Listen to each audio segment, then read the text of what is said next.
இளமதி அம்மா வணக்கம். என் கூட வந்திருக்கீங்க 12 நாள் யாத்திரை, எப்படி இருந்துச்சு? என்ன கைண்ட்லி அண்ட் எங்கள் குடும்பத்தில் ஒருத்தவங்க மாதிரி அழைச்சிட்டு போயிட்டு நான் குடும்பத்தை விட்டு தனியாக நபராக வந்தேன். ஆனால் வந்து அது மாதிரி தெரியல, என் குடும்பத்தோடு வந்தது மாதிரி ஒரு ஃபீலிங்.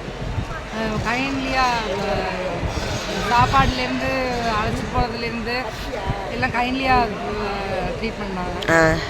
சாப்பாடு தங்குற இடம் ஹால் அப்படிச்சா? இடம் வெரி ஃபைன். நல்லா ஒவ்வொரு ஊர்லேயும் முக்கியமான இடங்கள் எல்லாம் நல்லபடியாக அழைச்சிட்டு போய் காமிச்சிட்டு இருந்தீங்க. 10 நாளும் போன தெரியல. ஒரு தொய்வு இல்லாமல் சந்தோஷமாக மனசு ரிலாக்ஸாக நல்லபடியாக போயிட்டு நம்ம நல்லபடியாக திரும்புகிறோம். அழைச்சிட்டு இவ்வளோ தூரம் அழைச்சிட்டு போய் எங்களுக்கு இவ்வளோ வசதிகள் செய்து கொடுத்து நல்லபடியாக கவனிச்சுக்கிட்டதுக்கு ரொம்ப நன்றி. ரொம்ப நன்றிம்மா, தேங்க்யூ.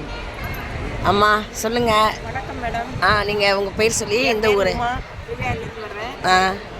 எல்லா ஊரும் கோயிலாம் எல்லாம் சுற்றி பார்த்தோம். ரொம்ப நல்லா இருந்தது. சாப்பாடும் நல்லா இருந்துச்சு. கோயில் நிறையா கோயில் நீங்கள் இந்து இடுக்கில் இருக்கிற கோயிலெலாம் நல்லா காமிச்சிங்க. தரிசனம் ரொம்ப நல்லா இருந்துச்சு. அயோத்தி தான் ரொம்ப பயந்துட்டு இருந்தோம், நம்ம போக வேண்டாம் ரூம்லேயே இருந்துக்குவோம் அப்படின்னு. நாங்கள் எதிர்பார்த்ததை விட ரொம்ப நல்லா பார்த்தோம். ரொம்ப நல்லா இருந்துச்சு. ஆனால் எவ்வளோ டென்ஷன் இருந்தாலும் நீங்கள் அதெல்லாம் சமாளித்து எல்லாத்துக்கிட்டையும் சிரித்து அன்பாக பேசுனீங்க. ரொம்ப பிடிச்சிருக்கு எங்களுக்கு. ரொம்ப ரொம்ப நீங்கள் வந்து எந்த இதாக இருந்தாலும் கத்தாமல், ரொம்ப டென்ஷன்லாம் ஆகாமல், எந்த இதாக இருந்தாலும் நல்லா ஹேண்டில் பண்ணுறீங்க. சிரித்து நல்லா பேசுகிறீங்க. எல்லாத்தையும் வந்து பார்க்குறீங்க, கேட்குறீங்க. ரொம்ப நல்லா இருந்துச்சு. ரொம்ப நன்றிம்மா, தேங்க்யூ.